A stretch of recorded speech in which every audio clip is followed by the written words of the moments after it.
동해 심해 유전 가능성 소식은 국내 주식시장에서 관련주들의 주가가 어제 오늘 급등할 정도로 파급력이 컸습니다. 경제부 이승민 기자 조금 더 분석해 보겠습니다. 어서 오십시오. 오늘 인천공항으로 입국한 아브레오 대표와 잠깐 얘기를 나눴다고 하셨는데 정부 발표 이후 바로 온 거죠?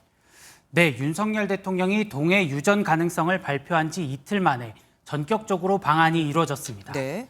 전 국민적 관심과 액트지오를 둘러싼 여러 의혹 등이 잇따라 터지며 일정을 서둘러 잡은 것으로 보입니다.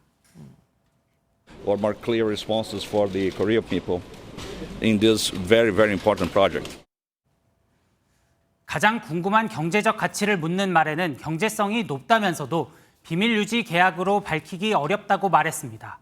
모레 기자회견에서 근거 등 더 많은 내용을 발표하겠다고 덧붙였습니다. 그런데 솔직히 말씀드리면 액트지오라는 회사는 좀 생소합니다. 어떻게 아브레오 대표가 우리 한국 정부하고 이 프로젝트를 같이 하게 된 거죠? 네, 2년 전 미국에서 지질학회가 열렸는데 여기에 한국석유공사 직원이 참석했다고 합니다.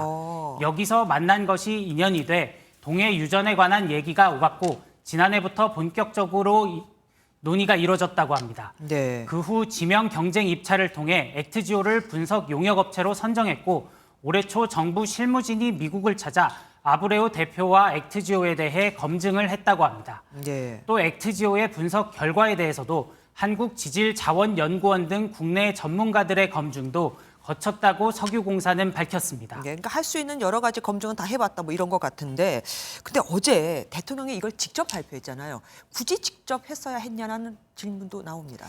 네, 대통령실은 올해 초 보고를 받았지만 총선에 미치는 영향과 신중론 등을 고려해 바로 발표하지 않았다고 설명했습니다. 네. 정부 고위 관계자는 이 정도 규모의 내용이라면 다른 정권이었어도 대통령이 직접 발표했을 것이라면서 그만큼 신뢰성 있고 중요한 사안이라고 보면 된다고 전했습니다. 네.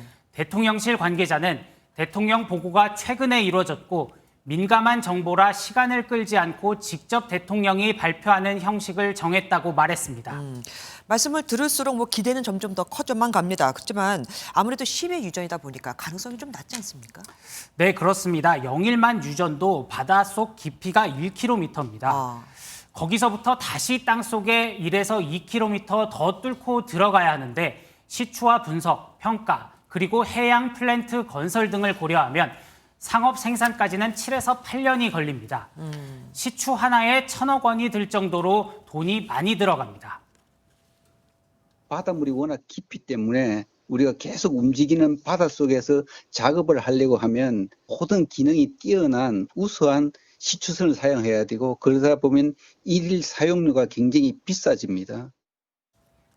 비용과 시간이 많이 들기 때문에 심해 유전은 과거엔 하고 싶어도 할 수 없는 경우가 많았는데요. 네. 최근 기술이 발전하면서 세계 주요국과 에너지 기업들도 심해 유전 개발에 나서고 있는데 볼리비아와 브라질, 가이아나 광구는 이번에 아브레오 대표가 관여한 프로젝트로 알려져 있습니다. 예, 지금까지 이승민 기자와 함께했습니다. 고맙습니다.